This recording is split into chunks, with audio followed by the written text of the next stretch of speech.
മലയാളിയുടെ മുഖം നോക്കുന്ന സംവാദ നേരത്തിലേക്ക്, സെൽഫിയിലേക്ക് ഏവർക്കും സ്വാഗതം.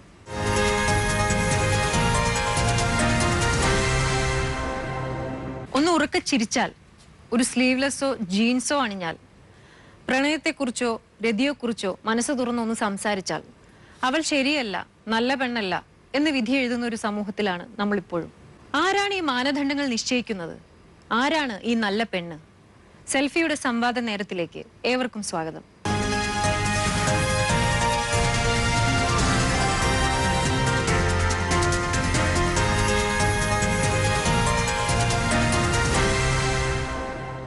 ഒരു പെൺകുട്ടിയായ കാരണത്താൽ എനിക്ക് ഒരുപാട് സാക്രിഫൈസസ് ചെയ്യേണ്ടി വന്നിട്ടുണ്ട്. Even if I have been educated, എനിക്ക് പൂർണ്ണ സ്വാതന്ത്ര്യം എൻ്റെ അച്ഛനമ്മ തന്നിട്ടുണ്ടെങ്കിലും സോ മെനി പ്ലേസസ് എനിക്ക് സാക്രിഫൈസ് ചെയ്യേണ്ടി വന്നിട്ടുണ്ട്.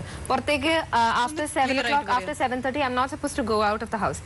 പക്ഷെ അതേസമയം എന്റെ നെയ്ബറായ എന്റെ ആൺകുട്ടി, എന്റെ ഒരേ പ്രായത്തിലുള്ള ആൺകുട്ടിക്ക് there is no rule. അവനൊരു ലിമിറ്റ് ഇല്ല. പോക്കറ്റ് മണി ഇപ്പോഴും ഞാൻ കേട്ടിട്ടുണ്ട് ആൾക്കാർ പറയുന്നത് അവനൊരു ആൺകുട്ടിയല്ലേ, അവനൊരു 100 രൂപ എക്സ്ട്രാ ഇരിക്കട്ടെ, അല്ലാതെ പെൺകുട്ടികൾക്ക് കുറവ് കൊടുക്കുക. It is there.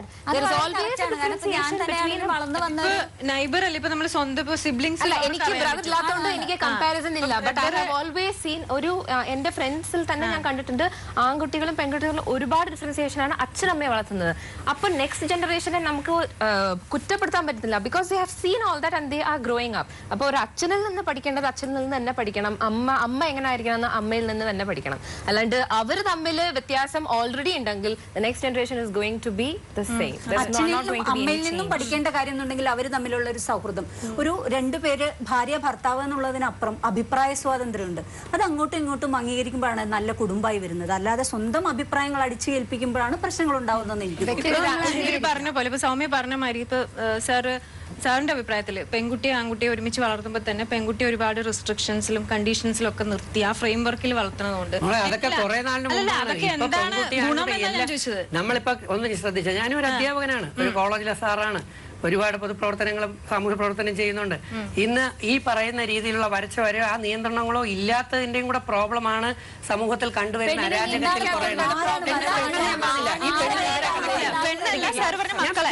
പെണ്ണെന്ന് പറഞ്ഞില്ല, ഇവര് മനഃപൂർവ്വം എന്റെ തലയിൽ ഈ പെണ്ണ് വിജയിച്ച എന്റെ കിരീടത്തിൽ കൊണ്ടുവന്ന് കയറ്റിവെക്കുക.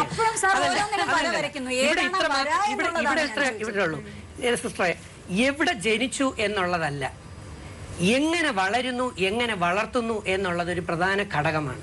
അപ്പൊ ആ കുട്ടികളെ ജന്മം നൽകിയ മാതാപിതാക്കൾ, നേരത്തെ പറഞ്ഞ ആ ബേസിക് ആ ബ്രോയിലർ കോഴിക്കുഞ്ഞിനെയും അടവെച്ച് വിരിച്ച നമ്മുടെ നാട്ടിൻ കോഴിക്കുഞ്ഞുങ്ങളെയും തന്നെയാണ് ഈ പറഞ്ഞ സാധനം പൊക്കോണ്ടിരിക്കുന്നത്.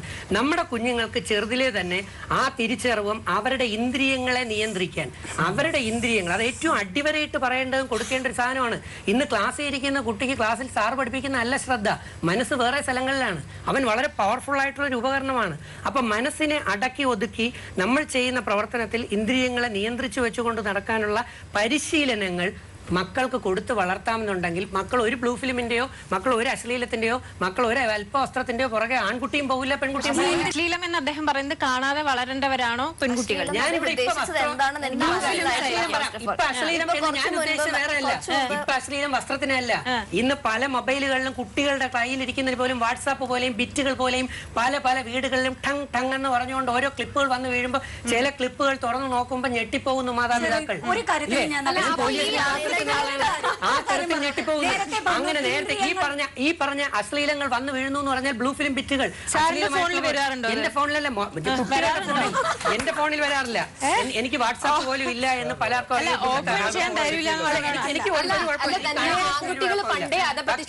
ഈ പറഞ്ഞ സംഗതി വീട്ടിലിരിക്കുമ്പോ ഈ മൊബൈൽ ഫോൺ വന്നു കഴിഞ്ഞോടുകൂടി, മൊബൈലാണ് എല്ലാ പ്രോബ്ലം ഞാൻ പറയുന്നില്ല, അതും തിരിച്ചറിവോടെ വിവേചന ബുദ്ധിയോടുകൂടി ഉപയോഗിച്ചാൽ ഒന്നും പ്രോബ്ലം ഇല്ല. പക്ഷെ mobile phone 3G 4G laptop ഉപയോഗിക്കുന്ന കുട്ടികൾ ഒരു കാര്യം മാത്രം ആലോചിക്കുക, ടെക്നോളജി വളരുന്നതിനോടൊപ്പം സ്വന്തം ശരീരവും കൂടെ മനസ്സിലാക്കിയാൽ അടുത്ത തലമുറ കുട്ടികൾ അബ്നോർമൽ അല്ലാതെയും ഡിസ്ഫോർമാലിറ്റീസ് ഇല്ലാതെയും ജനിച്ചു എന്ന് വരാം. ഇല്ലെങ്കിൽ അതിനും കൊടുക്കേണ്ടി വരും പണി. ഇന്ദ്രിയ വിചാരങ്ങളെ കൺട്രോൾ ചെയ്യാന്ന് പറഞ്ഞു. സ്ത്രീക്ക് തന്നെയാണ് അതിന് ഏറ്റവും കൂടുതൽ, സ്ത്രീക്ക് തന്നെയാണ് മാനസികമായും ശാരീരികമായും ശക്തി കൂടുതലെന്ന് ഞാൻ വിശ്വസിക്കുന്നു. 52 ഇഞ്ചോ 55 ഇഞ്ചോ കാരിരുമ്പ് ശരീരമുള്ള 6.5 അടിയുള്ള പുരുഷനെ അല്ല ഞാൻ ഉദ്ദേശിച്ചത്. അല്ലാതെ നല്ല നെഞ്ച് വിരിവുള്ള ഒരു പുരുഷനെ കാണുമ്പോൾ സ്ത്രീയുടെ സ്ത്രീയുടെ എല്ലാ വികാര വിചാരങ്ങളും നഷ്ടപ്പെടുന്നു. സ്ത്രീയുടെ മനസ്സിന് കട്ടി വേണം വേണ്ടെന്ന് പറയുന്നില്ല, പക്ഷെ ഇത്രത്തോളം പുരുഷനെ പീസ് പീസാക്കുന്ന കട്ടി വരരുതെന്നാണ്. കാരണം ഞാൻ ബയോളജി സാറാണ് whatever.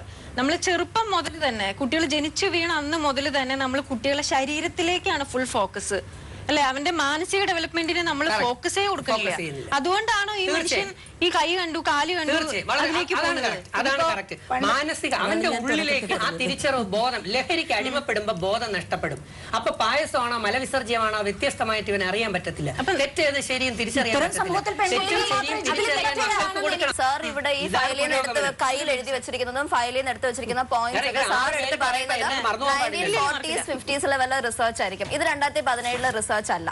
First of all sir പറയുന്നു പെൺകുട്ടികളുടെ ഇടയിൽ മദ്യപാനം സ്ത്രീകളുടെ ഇടയിൽ മദ്യപാനം കൂടുന്നതാണ് ബ്രസ്റ്റ് ക്യാൻസറിനുള്ള കാരണം. ബ്രസ്റ്റ് ക്യാൻസറിനെ പറ്റിയിട്ട് നിങ്ങളെടുത്ത് വായിച്ചു, ക്യാൻസറിനെ പറ്റി എടുത്ത് വായിച്ചു നോക്കുക. ക്യാൻസറിൽ ഏറ്റവും കൂടുതൽ ബ്ലഡ് ക്യാൻസേഴ്സ് ആണ്. മദ്യപാനം എന്താ സ്ത്രീകളുടെ ഇടയിൽ മാത്രമേ ഉള്ളൂ? നിങ്ങൾ കേരളത്തിലെ മദ്യപാനത്തിന്റെ സ്റ്റാറ്റിസ്റ്റിക്സ് എടുത്ത് നോക്കൂ. ഇവിടെ ഇന്ത്യയിൽ പഞ്ചാബ് കഴിഞ്ഞാൽ ഏറ്റവും കൂടുതൽ മദ്യം ഉപയോഗിക്കുന്നത് ഇവിടെ കേരളത്തിലാണ്. കേരളത്തിൽ അതിൽ എത്ര സ്ത്രീകളുണ്ട്? 100 സ്ത്രീകളുണ്ടാവും. അതൊന്നും എടുത്തു വെച്ചിട്ട് ഉടനെ വലിയ സ്റ്റാറ്റിസ്റ്റിക്സ് ആയി ബ്രസ്റ്റ് ക്യാൻസറിന്റെ റീസൺ അതാവുകയാണ്. ഒരു സ്ത്രീയെ കുറിച്ച് ഇത്രയും കൺസേൺ ആയിട്ട് സംസാരിക്കുന്ന ഒരാള് ആ സ്ത്രീകളുടെ ഇടയിൽ മാത്രമുള്ള ക്യാൻസറിനെ മാത്രമേ പുള്ളിക്കാരൻ ശ്രദ്ധിക്കുള്ളൂ. അതുകൊണ്ടാണ് സ്ത്രീ തെറ്റാണെന്ന് അവിടെ പറയുന്നത്. അതിൽ പുരുഷൻ മദ്യപിച്ച് അവിടെ ലക്കിട്ട് നടക്കുന്നു, വീഴുന്നു, കിടക്കുന്നു. അവിടെ ക്യാൻസറോ അവിടെ ഒരു തെറ്റോ ഒന്നും കാണുന്നില്ല. ഒരു സംശയമാണ് അത് ആർക്ക് വേണമെങ്കിലും. ആണുങ്ങള് നമുക്ക് റെസ്പെക്ട് തരണമെങ്കിൽ ഞാൻ അവന്റെ പെങ്ങളോ അമ്മയോ മകളോ ആവണം. അതല്ലാതെ ഒരു വ്യക്തിയായിട്ട് സ്ത്രീകൾക്ക് റെസ്പെക്ട് കിട്ടാറില്ല എന്ന് തോന്നിയിട്ടുണ്ടോ? സുഗതകുമാരി ടീച്ചർ, നമ്മുടെ ആരായിട്ടാ നമ്മൾ ഇത്രയും റെസ്പെക്ട് കൊടുക്കുന്നത്? ഭാര്യയോ അമ്മയോ സഹോദരിയോ ഒന്നും അല്ലല്ലോ. അപ്പൊ സമൂഹത്തിൽ നമ്മൾ കൊടുക്കുന്ന റെസ്പെക്ട് അവർ കാണിക്കുന്ന പ്രവർത്തനങ്ങൾക്ക് അടിസ്ഥാനപ്പെടുത്തിയിരിക്കും. അപ്പൊ നമ്മൾ എങ്ങനെയാണ് സമൂഹത്തിൽ ബിഹേവ് ചെയ്യേണ്ടതെന്ന് ആദ്യം വീട്ടിൽ പഠിക്കും. കുട്ടികളുടെ അടുത്ത് ഞാൻ ചോദിക്കട്ടെ, നമ്മൾ വളർന്നു വരുന്ന സാഹചര്യങ്ങൾ അതൊക്കെയാണ് നമ്മൾ തെറ്റ് ചെയ്താൽ ശരി ചെയ്തെന്ന് അറിയുന്നത്. അങ്ങനെപ്പോലുള്ള ആൾക്കാർ പല വേദികളിൽ വന്ന് മദ്യപിക്കുന്ന സ്ത്രീകൾ മോശമായവരാണെന്നും മൊബൈൽ ഉപയോഗിക്കുന്ന സ്ത്രീകൾ മോശമായവരെന്നും അങ്ങനെയൊന്നും പറയേണ്ട കാര്യമില്ല. ഒരു ആൺകുട്ടി കാണുമ്പോൾ അവന്റെ മനസ്സിലത് പതിയാണ്. പിന്നെ ഇവനാണ് നാളത്തെ സമൂഹമായി മാറുന്നത്. അങ്ങനെയാണ്, അങ്ങനത്തെ ഒരു സമൂഹത്തിന് മുമ്പിലാണ് ഇന്നത്തെ സ്ത്രീകൾ. നമുക്ക് പെൺകുട്ടികളോട് ചോദിക്കാം, നിങ്ങൾ വീട്ടിൽ ഇതുപോലത്തെ സിറ്റുവേഷൻസ് ഫേസ് ചെയ്തിട്ടുണ്ടോ? ബ്രദർ ഉണ്ടോ? എനിക്ക് ബ്രദർ ഇല്ല. പക്ഷെങ്കിൽ നമ്മൾ നോക്കുവാണെങ്കിൽ അറിയാം, നമ്മൾ ആൺപിള്ളേരെ നോക്കുന്നത് എങ്ങനെയാണെന്ന് ചോദിച്ചാൽ അവർക്ക് നമ്മൾ ഒരു റെസ്ട്രിക്ഷനും കൊടുക്കുന്നില്ല. പക്ഷെങ്കിൽ നമ്മൾ ആൺപിള്ളേരെ പെൺപിള്ളേരെ ഒത്തിരി ഉപദേശങ്ങൾ കൊടുക്കും. വീട്ടിൽ എപ്പോഴും ഉപദേശമാണ്. രാവിലെ വീട്ടിൽ നിന്ന് ഇറങ്ങുമ്പോൾ തൊട്ട് ഉപദേശങ്ങളാണ്. അതെ, എപ്പോഴും ഞാനിപ്പോൾ ഹോസ്റ്റലിലാണ്. അപ്പോൾ ഹോസ്റ്റലോട്ട് വരുമ്പോഴേ നമ്മളത് ഒരുപാട് കാര്യങ്ങൾ പറഞ്ഞു തരും. പക്ഷെ ബോയ്സ് ഹോസ്റ്റലിൽ നിൽക്കുന്നുണ്ട്. അവരുടെ ഹോസ്റ്റലിലെ റൂൾസ് ഞങ്ങൾക്ക് ടൈമിംഗ് ഉണ്ട്. ഞങ്ങൾക്ക് ഫോൺ അലോ ചെയ്തിരിക്കുന്നത് 7:30 to 8:30 ആണ്. പക്ഷെ ബോയ്സ് ഹോസ്റ്റലിൽ ഫുൾ ടൈം ഫോണാണ്. ബോയ്സ് ഫോൺ ഉപയോഗിക്കുന്നതിനകത്ത് തെറ്റൊന്നുമില്ലേ? അവർ കാണുന്നതിന് അത്രയും അവർ ഉപയോഗിക്കുന്നത് അത്രയും മോശമായിട്ട് ഗേൾസ് ഒരിക്കലും അത്രയും ഉപയോഗിക്കുന്നില്ലെന്നാണ് എനിക്ക് തോന്നുന്നത്. സാർ കോഴിക്കുഞ്ഞിന്റെ കാര്യം പറഞ്ഞതുകൊണ്ട് മാത്രം പറയുവാണ്, ഈ കോഴിക്കുഞ്ഞിന് തിങ്ക് ചെയ്യാനുള്ള എബിലിറ്റി അതിന്റെ ആൾക്കാരുമായിട്ടല്ലാതെ പുറത്ത് ഇന്റർഫിയർ ചെയ്യാനുള്ള കഴിവ് അല്ലെങ്കിൽ ability to think and to respond to the people who come in front of them, അത് കോഴിക്കുഞ്ഞിന്റെ ദൈവ സഹായിച്ച് കിട്ടിയിട്ടില്ല. അത് മനുഷ്യൻ ഹ്യൂമൻ ബ്രെയിൻ ഉള്ളൊരു കാര്യമാണ് ആ സാധനം. അപ്പം നമ്മൾ ഈ പറയുന്ന ആണും പെണ്ണും സൊസൈറ്റി കാക്കയും പരുന്തൊക്കെ റാഞ്ചിക്കൊണ്ട് പോവല്ലോ കോഴിക്കുഞ്ഞ്, കൊത്തിയാട്ടുമല്ലോ. ഒരു ചെറുകിനടിയിലല്ലോ. കോഴിക്കറിയാം എന്റെ കുഞ്ഞും അടുത്ത ഈ സമൂഹത്തിലാണ്. കൊത്തിയാട്ടും അത് പ്രായമാവുമ്പോ, അതോ മരണം വരെ ചെറുകിനടിയിലാണോ? നേരത്തെ ആ പയ്യൻ പറഞ്ഞത് ഭയങ്കര ഇമ്പോർട്ടന്റ് ആയിട്ടുള്ള ഒരു പോയിന്റ് ആണ്. ഇദ്ദേഹം ഇവിടെ നിന്ന് ഇതുപോലത്തെ സ്റ്റുപ്പിഡിറ്റി പറയുമ്പോ ഇത് കേട്ടോണ്ടിരിക്കുന്ന ആളുകളുണ്ട്, ഇത് കേട്ടോണ്ടിരിക്കുന്ന പയ്യന്മാരുണ്ട്. ഇത് സോഷ്യൽ ക്രൈമാണ് അദ്ദേഹം ഈ കാണിക്കുന്നത്. ഈ സമൂഹത്തെ അദ്ദേഹം കൂടുതൽ അടിച്ച് താഴ്ത്തി കിടക്കുകയാണ്. ഒരു തോക്കെടുക്കുക എന്ന് പറയുന്നത് പേറുകളായിട്ട് ജോഡികളായിട്ടാണ് ഇവിടെ സൃഷ്ടിച്ചത്.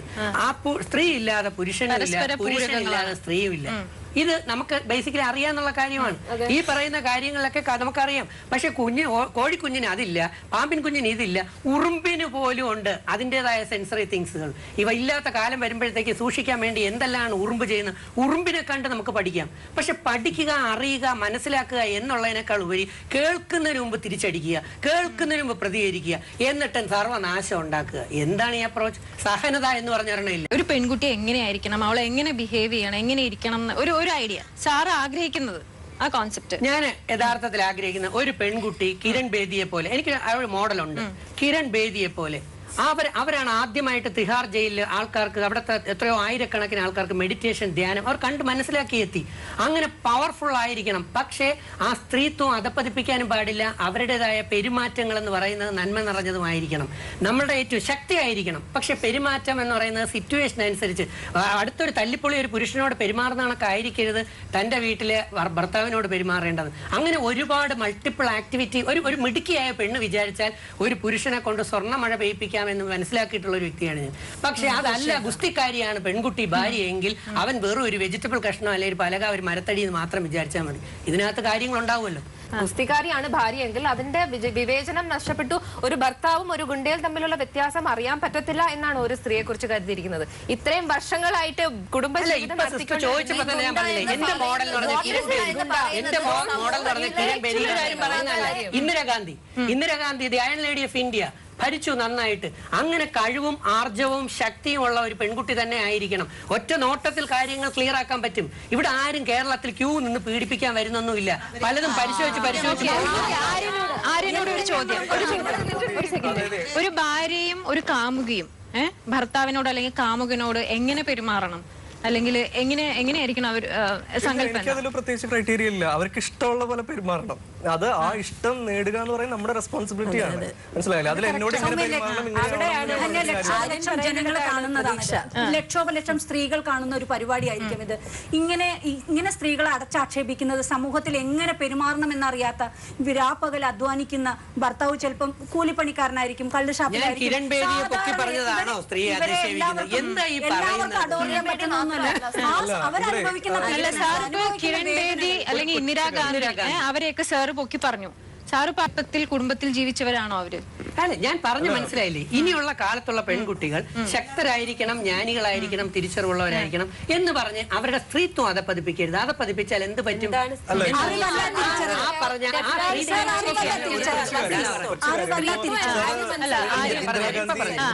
കിരൺ ബേദി ഒക്കെ പറഞ്ഞു, ഇവരൊക്കെ ഒരു ഐഡൽ ഫിഗർ ആയിട്ട് പറഞ്ഞു. പക്ഷെ എന്നെ സംബന്ധിച്ച്, ഞാൻ ഇപ്പൊ എന്റെ വലിയച്ഛന് ബസ് സർവീസ് ഉണ്ട്, അവർക്ക് 17 ബസ്സുകളുണ്ട്.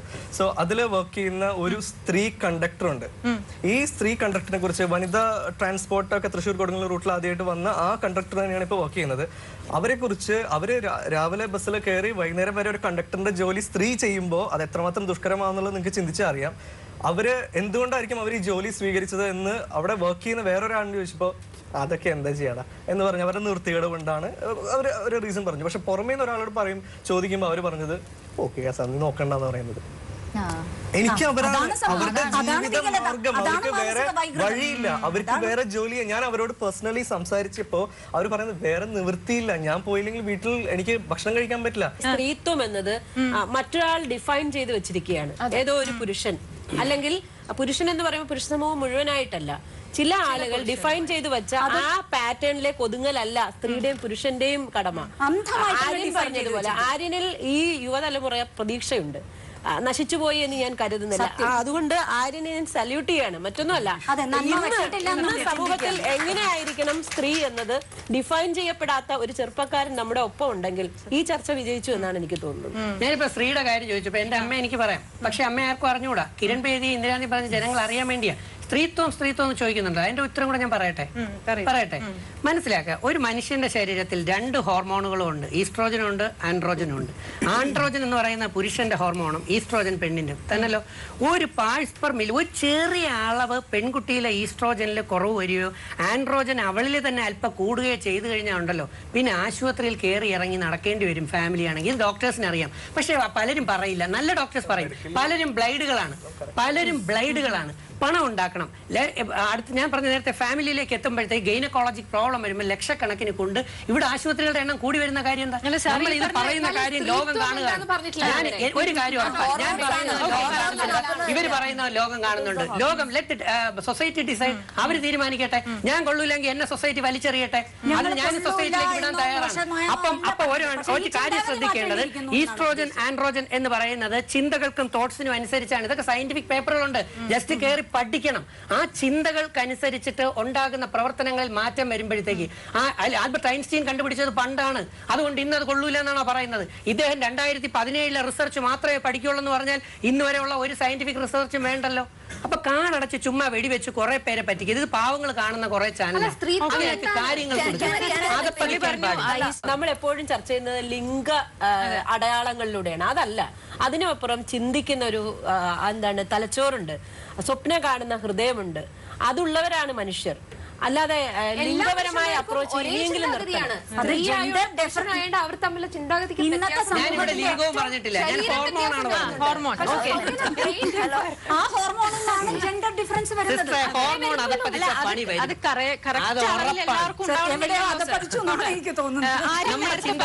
നമ്മുടെ ചിന്തകളിൽ അധപ്പതം വരുമ്പോൾ ഉണ്ടാകുന്ന ഹോർമോണിൽ വേരിയേഷൻ ഉണ്ടാവും. ഹോർമോണൽ ഇംബാലൻസ് ഇന്നത്തെ ഏറ്റവും വലിയ പ്രോബ്ലം. നേരത്തെ ആര്യൻ പറഞ്ഞിരുന്നു പലപ്പോഴും പെൺകുട്ടികളെ പോക്ക് കേസ് എന്ന് പറയും. നമ്മൾ ഒരിക്കലും എങ്ങനെ നടന്നാലും ഒരു ആണിന് പോക്ക് കേസ് എന്ന് പറയാറില്ല, അല്ലെ?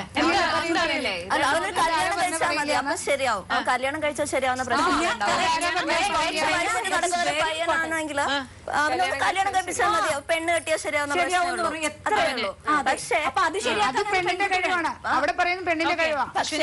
പക്ഷെ ഈ പുള്ളിക്കാരൻ പറഞ്ഞല്ലോ പോക്ക് കേസ് എന്ന് പറയുന്ന സാധനം.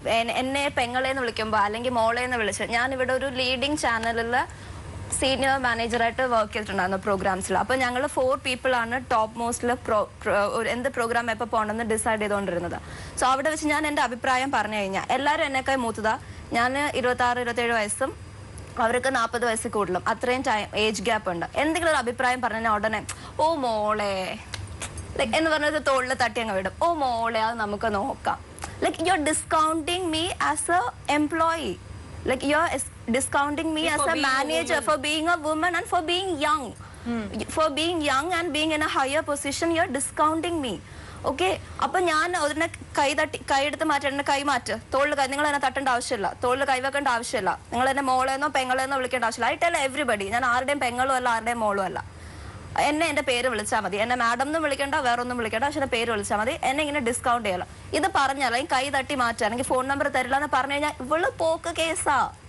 കൈതട്ടി മാറ്റിയാലും ഞാൻ ഇവിടെ രാത്രി 9 മണിക്കും 10 മണിക്കും ശേഷം, because I am not giving them what they want. ഞാൻ രാത്രി 9 മണിക്കും 10 മണിക്കും പ്രോഗ്രാംസ് കഴിഞ്ഞിട്ട് വീട്ടിൽ പോകുന്ന ആളാണ്. എന്റെ വീട്ടില് ഈ പറഞ്ഞ റെസ്ട്രിക്ഷൻസ് സെറ്റ് ചെയ്യാൻ ശ്രമിച്ചിട്ടുണ്ട്. എന്റെ ജോലി അങ്ങനെ 10 മണി മുതൽ 5 മണി വരെ ഉള്ളതല്ല. അതുകൊണ്ട് ഞാൻ ചെയ്യുന്ന വർക്ക് അതിനകത്ത് കൺഫൈൻ ചെയ്യാത്തത് കൊണ്ട് ഞാൻ രാത്രി വരുന്ന ആളാ. അപ്പൊ എന്റെ ചുറ്റുവട്ടം താമസിക്കുന്ന ആളുകൾ ഇതാണ് പറയുന്നത്, അവള് രാത്രി 10 മണിക്കാ വീട്ടിൽ വരുന്നത്, എന്താ ജോലിയെന്ന് അറിയത്തില്ല. പക്ഷെ when you see me in television, രാത്രി 10 മണിക്ക് ഞാൻ ഇവിടെ പ്രൈം ടൈമിൽ വന്ന് നിൽക്കുമ്പോൾ when I am talking about things, അപ്പോൾ അവർക്ക് മനസ്സിലാവുന്നുണ്ട് കാര്യം. അപ്പൊ ഇതേപോലെ സ്ത്രീകളെ ഒരു സ്റ്റാൻഡേർഡിനുള്ളിൽ, ഇങ്ങനെയാണ് ഒരു സ്ത്രീ, രാവിലെ എണീക്കുക, ജോലി ചെയ്യുക, അച്ഛനും ഭർത്താവിനും മക്കൾക്കും ഭക്ഷണം ഉണ്ടാക്കി കൊടുക്കുക, എന്നിട്ട് ജോലിക്ക് പോവുക. ഇപ്പൊ സ്ത്രീകൾ ചെയ്യുന്ന ഡബിൾ വർക്കാണ്, വീട്ടിലെ ജോലി, പുറത്തെ ജോലി. സ്വന്തമായിട്ട് കാലിൽ നിൽക്കുന്ന സ്ത്രീകളെ പറ്റി പറയുന്നതാണ് സമൂഹം ഇങ്ങനെ. ജോലി കഴിഞ്ഞ് ഔട്ട്സൈഡ് ഒറ്റയ്ക്ക് നിൽക്കുന്ന ബസ് സ്റ്റോപ്പിൽ നിൽക്കുന്നെങ്കിൽ അവളൊരു പോക്ക് കേസാണ്, അവൾ ഇത്രയും ലേറ്റ് ആയിട്ട് വരുന്നു, അവളുടെ ഭർത്താവിന് ഒരു ഉത്തരവാദിത്വം ഇല്ല എന്ന് പറയുന്ന ആൾക്കാരാണ്. ഞാനും എന്റെ ഹസ്ബൻഡ്, ഞങ്ങൾ രണ്ടുപേരും ആർട്ടിസ്റ്റുകളാണ്. അദ്ദേഹത്തിനോടൊപ്പം ഞാൻ പോകുന്നു, ചിലപ്പോൾ സെപ്പറേറ്റ് ആയിട്ട് പോകുന്നു, ചിലപ്പോൾ ഞങ്ങൾ കുറെ കഴിഞ്ഞിട്ട് പലപ്പോഴൊക്കെ വന്ന് കണ്ടു. പക്ഷെ എന്നിരുന്നാലും എനിക്ക് ഇപ്പോഴും അത് കേൾക്കേണ്ട വരാറുണ്ട്. ഇപ്പം പല സ്ഥലത്തും ഹെഡ് ചെയ്തിട്ടുണ്ട് ജോലി പല രീതിയിൽ. അപ്പൊ അങ്ങനെ ഒരു സ്ത്രീ എത്ര ഹൈ പൊസിഷനിലേക്ക് വന്നു കഴിഞ്ഞാലും അവര് പറയാ അവള് വേറെ രീതിയിൽ എത്തിയതാണ്, അല്ലെങ്കിൽ സ്വന്തം എഫേർട്ട് കൊണ്ടല്ല, പോക്ക് കേസ്, ആ രീതിയിലൊരു അങ്ങനെ അഭിപ്രായം വന്നിട്ടില്ല. വന്നാൽ ഞാൻ മൈൻഡ് ചെയ്യില്ല. പക്ഷെ വന്നാലും സ്ത്രീകൾ മൈൻഡ് ചെയ്യരുത് എന്നാണ് ഞാൻ പറയുന്നത്. ജോലി ചെയ്യുമ്പോൾ അങ്ങനെ ഒരു ഡിസ്ക്രിമിനേഷൻ ഫീൽ ചെയ്തിട്ടുണ്ട്. ജോലി ചെയ്യുമ്പോൾ ഡിസ്ക്രിമിനേഷനോട് ഞാൻ അതിലോട്ടാണ് വരുന്നത്. സമൂഹം പറയുന്നത് നമ്മൾ കേൾക്കുന്നില്ലല്ലോ. കാര്യം അവര് പറയുന്നത് ചിലപ്പോൾ അസൂയ കൊണ്ടായിരിക്കാം, ചിലപ്പോൾ അവിടെ എത്താത്തത് കൊണ്ടായിരിക്കാം, ചിലപ്പോൾ അവരുടെ ചിന്താഗതിയിലുള്ള എന്താ പറയണ്ടത് ബലഹീനതയായിരിക്കാം, അതിനപ്പുറം അതിലൊരു വിഷമായിരിക്കാം. പക്ഷെ നമ്മൾ ഓഫീസിൽ ചിലപ്പോൾ ഇന്ററാക്ട് ചെയ്യുമ്പോൾ, അല്ലെങ്കിൽ ഒരു മീറ്റിങ്ങിൽ ഒരു 3 പുരുഷനും ഒരു 3 സ്ത്രീയും ഇരിക്കുമ്പോൾ ചിലപ്പോൾ നമ്മൾ പെട്ടെന്ന് നമ്മൾ ഐഡിയേറ്റ് ചെയ്യുന്നത് അല്ലെങ്കിൽ ഒരു കോൺസെപ്റ്റ് പറയുന്നത് സ്ത്രീയാണെങ്കിൽ 1 മിനിറ്റ് അവരുടെ മുഖം മാറും. അത് അംഗീകരിച്ചേ പറ്റൂ. അവർ പറയുന്നത് അംഗീകരിക്കാറുണ്ട്. എന്നാൽ നമ്മളൊരു കോൺസെപ്റ്റ് പറഞ്ഞാൽ പെട്ടെന്ന് അയ്യോ ഇത് ഇവള് പറഞ്ഞു, ഇത് ഇവളുടെ സുപ്രീമസി, ഹെജ്മണി, അതൊക്കെ മാറ്റണം. സ്ത്രീ ഈക്വലി ഇമ്പോർട്ടൻ്റ് ആണ്. ഇത് ഇനി ഓഫീസിൽ ജോലി ചെയ്യുന്ന സ്ത്രീക്ക് മാത്രമല്ല, ഞാനിവിടെ വഴക്കിടാനും യുദ്ധം ചെയ്യാൻ വന്നതല്ല, ഒരു ചർച്ചയ്ക്ക് വന്നതാണ്. രാത്രി 9 മണിക്ക് ശേഷം ഒരു സ്ത്രീയെ ഒരു പുരുഷൻ വിളിച്ചാൽ ഉടൻ അത് തെറ്റായി ചിത്രീകരിക്കുന്നു. എന്തിനാണത്? എത്രയോ ആരോഗ്യപരമായ സ്ത്രീ സൗഹൃദങ്ങളുണ്ടല്ലോ ഇവിടെ. സമൂഹത്തിന്റെ കാഴ്ചപ്പാട് മാറ്റിയേ തീരില്ല.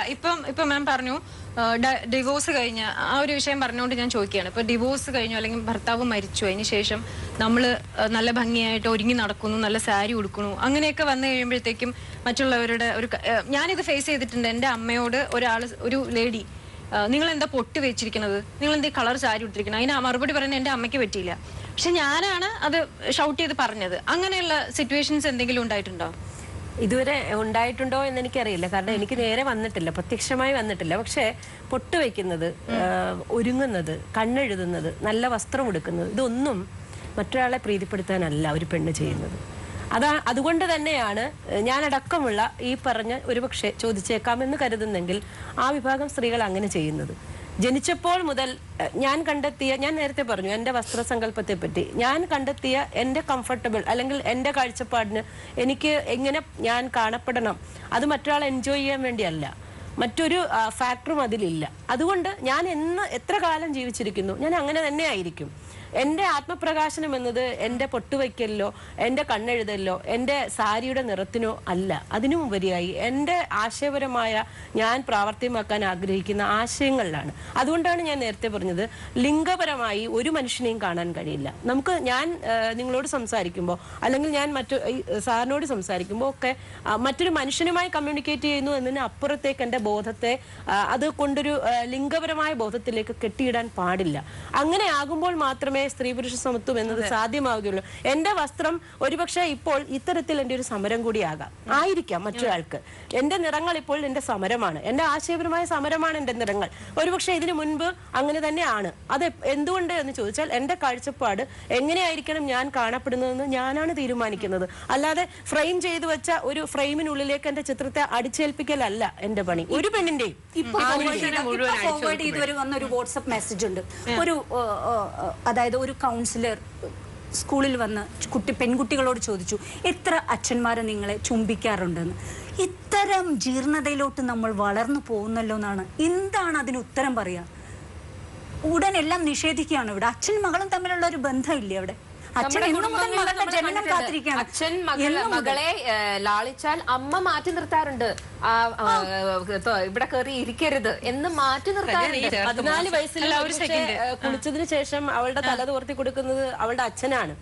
അതുകൊണ്ടാണ് ഇന്നും അവൾ പുരുഷനെ സമ്മതിക്കുന്ന സങ്കല്പം അവിടെ നിന്നാണ്. റിലേഷൻഷിപ്പിനെക്കാളും അതൊരു പുരുഷൻ ഒരു സ്ത്രീ അങ്ങനെ വിവേചിക്കാൻ പാടില്ല.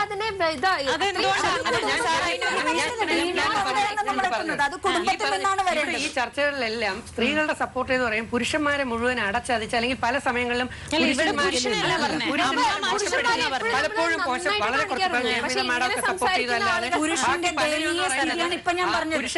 പുരുഷന്മാരെ അടച്ചൊതുക്കി പറയുമ്പോൾ നമ്മൾ ജനറലൈസ് ചെയ്തല്ല കാര്യങ്ങൾ പറയേണ്ടത്. ഒരു എക്സാമ്പിൾ പറഞ്ഞാൽ ഇപ്പം പള്ളിയിലച്ഛൻ ആ 16 വയസ്സുള്ള പെൺകുട്ടിയെ പീഡിപ്പിച്ചു എന്ന് പറഞ്ഞു. അതുകൊണ്ട് നമ്മൾ മുഴുവൻ അച്ഛന്മാർ ലോ ഹൈറ്റ് അച്ഛന്മാർ മുഴുവൻ ഇപ്പൊ ക്രൂശിക്കപ്പെടുന്ന തരത്തിലുള്ള നോട്ടങ്ങളാണ് നമ്മുടെ സമൂഹത്തിൽ ഉണ്ടാവുന്നത്. അത് കഴിഞ്ഞിട്ട് താടിയുള്ള ഉസ്താദോ മുസ്ലിയാരോ ഇമാമോ ഏതെങ്കിലും ഒരു പെൺകൊച്ചിനെ എവിടെയെങ്കിലും ഒന്ന് മുഴുവൻ ഉസ്താദന്മാരും മുസ്ലിംമാരും മോശം. അത് ഈ തരത്തിൽ വരുമ്പോ എന്താ സംഭവം എന്നറിയാമോ? സ്വന്തം അച്ഛന് സ്വന്തം മകളുടെ അടുത്തൊന്ന് ഇരിക്കാനോ ഒന്ന് ലാളിക്കാനോ കൊണ്ടു നടക്കാനോ പറ്റാത്ത രീതിയിൽ ഒരു മോശപ്പെട്ട ദൃഷ്ടിയിൽ സാർമാരായാലും പുരുഷന്മാരായാലും വെളിയിലിറങ്ങുമ്പോൾ പലരും നോക്കുന്നത് ഇവൻ പീഡിപ്പിക്കാൻ വരുവാണോ, ഇവൻ പീഡിപ്പിക്കാൻ. റോഡിലോട്ട് ഇറങ്ങിക്കഴിഞ്ഞാൽ ഈ താടി പീഡിപ്പിക്കാൻ വരുവാണോ, ഈ ആൾ പീഡിപ്പിക്കാൻ. ഈ സംശയമാണ് നമ്മൾ കുത്തിവെച്ചോണ്ടിരിക്കുന്നത്. ഈവൻ സോഷ്യൽ മീഡിയയിൽ പോലും സ്ത്രീകൾക്ക് പരിമിതികളുണ്ട് ഒരു പോസ്റ്റ് ഇടാനായിട്ട്. ഇപ്പൊ ആര്യൻ ഓപ്പൺ ആയിട്ട് എത്ര ഇടുന്ന പോലെ സൗമ്യക്ക് ഒരുപക്ഷെ നേരത്തെ ഇടാൻ പറ്റിയിട്ടുണ്ടാവില്ല, നേരത്തെ ഇടാൻ പറ്റിയിട്ടില്ല. ബട്ട് അത്രയ്ക്കും മോശമായിട്ടായിരിക്കും ഒരു പെണ്ണ് അത്ര ഓപ്പൺ ആയിട്ട് പോസ്റ്റ് ഇട്ട് കഴിഞ്ഞാൽ അല്ലേ? ഇപ്പൊ പണ്ടൊക്കെ ഓപ്പൺ ആയിട്ട് ഇപ്പൊ എന്റെ പോയിട്രിക്കകത്ത് സെക്സ് എന്നോ ബ്രസ്റ്റ് എന്നോ എങ്ങനെയാണെങ്കിലും കണ്ട പണ്ടൊക്കെ ആൾക്കാർ എന്നോട് ചോദിക്കും എല്ലാ പോയിട്രിക്കകത്തും ബ്രസ്റ്റ് ഉണ്ടാവും, സെക്സ് ഉണ്ടാവും. ആണുങ്ങളാണോ സ്ത്രീകളാണോ? രണ്ടുപേരും എന്നോട് ചോദിക്കും. രണ്ടുപേരും both of them are to be blamed. പുരുഷൻ മാത്രമല്ല ഇതിനകത്ത് ബ്ലെയിം. ഈവൻ സ്ത്രീകൾ അവരുടെ തിങ്കിങ്ങും അങ്ങനെ തന്നെയാണ്.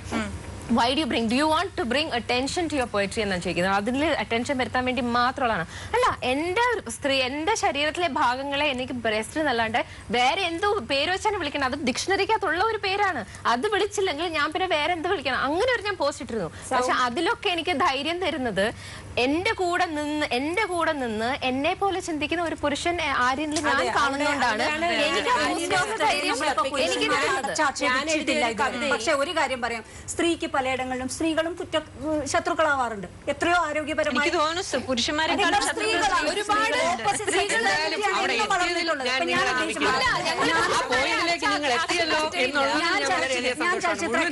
ഞാൻ ചലച്ചിത്ര അക്കാദമിയിലെ ഡെപ്യൂട്ടി ഡയറക്ടറായിട്ട് വർക്ക് ചെയ്യുന്ന സമയത്ത് എനിക്ക് മീഡിയയിൽ വർക്ക് ചെയ്യാൻ പാടില്ല എന്നുള്ളൊരു ചെറിയ ഇതുണ്ടായിരുന്നു. അപ്പം എനിക്ക് പക്ഷേ നേരത്തെ ഞാൻ ഓർഡർ വാങ്ങിച്ചു വെച്ചിട്ടുണ്ടായിരുന്നു. അതുകൊണ്ട് ആ ഓർഡർ എൻ്റെ കയ്യിലുണ്ടല്ലോ, അതുകൊണ്ട് ഞാൻ വർക്ക് ചെയ്യുന്നു. ബിക്കോസ് കഴിഞ്ഞ 10 വർഷമായിട്ട് ഞാൻ വളരെ ആക്റ്റീവായിട്ട് വർക്ക് ചെയ്യാണ്. അപ്പോൾ ഇത് പാടില്ല എന്നറിഞ്ഞ് വളരെ ഒരു പ്രമുഖയായ സ്ത്രീ രാവിലെ എൻ്റെ ഷോ കണ്ടിട്ട് ചെയർമാനെ വിളിച്ചു പറഞ്ഞു, ജയന്തി പറഞ്ഞു വിട്ടിട്ടില്ലല്ലോ, ജയന്തി ടി വിയിലിരുന്ന് ഷോ ചെയ്യുന്നു. വിഷമം തോന്നിപ്പോയി. പക്ഷെ ഞാൻ പ്രതികരിച്ചിട്ടില്ല. ഇപ്പൊ ഇതുവരെ ഞാൻ ഒന്നും പറഞ്ഞിട്ടില്ല. പക്ഷെ പുച്ഛം തോന്നിപ്പോയി എന്ന് പറഞ്ഞ സ്ത്രീകളെ ഞങ്ങൾ അടച്ചാക്ഷേപിക്കുന്നതല്ല സർ. ബഹളം വെച്ചോണ്ട പുരുഷന്റെ കാര്യം ജനറലി പറഞ്ഞപ്പോ ബഹളം വെച്ചോണ്ട് എനിക്ക് നിന്നുപോയ ഇതിപ്പോ ഈ ആര്യൻ വന്നതല്ല. ഒരു യഥാർത്ഥ പുരുഷനെ എടുത്ത് കാണണമെങ്കിൽ ഈ അടുത്ത കാലത്ത് നമ്മൾ പത്രത്തിൽ വായിച്ചു, നോർത്ത് ഇന്ത്യയിൽ തന്റെ മരണപ്പെട്ട ഭാര്യയെയും തലയിൽ ചുമന്നുകൊണ്ട് 40 കിലോമീറ്റർ നടന്ന ഒരു ഭർത്താവുണ്ട്. പത്രത്തിലും വാട്സാപ്പിലും ഒക്കെ വൈറലായിട്ട് ഓടിയതാണ് അല്ലെ. ഇവിടെ നമ്മുടെ വയനാട് ആദിവാസി കോളനികളിൽ നിന്നും ഭാര്യയ്ക്ക് വയ്യാതായപ്പോഴോ പാമ്പ് കടിക്കുക എന്തോ ഒരു വിഷയം വന്നപ്പോ 16 20 കിലോമീറ്റർ നടക്കുന്ന ആ കാടെല്ലാം ചുമന്നുകൊണ്ട് ഭാര്യയെ തോളിലേച്ചുകൊണ്ട് ചുമന്നു വന്നുകൊണ്ട്. അപ്പൊ കരുണാമയന്മാർ അല്ലെങ്കിൽ നന്മയുള്ള ഒരുപാട് ഭർത്താക്കന്മാരുണ്ട്. മുഴുവൻ ഭർത്താക്കന്മാരെ മുഴുവൻ സ്ത്രീകൾ, ഞാൻ മുഴുവൻ സ്ത്രീകളെ പറഞ്ഞിട്ടില്ല. നല്ല പെൺകുട്ടികൾ പീഡിപ്പിക്കപ്പെടാൻ പാടില്ല, നല്ല കുടുംബങ്ങൾ തകരാൻ പാടില്ല.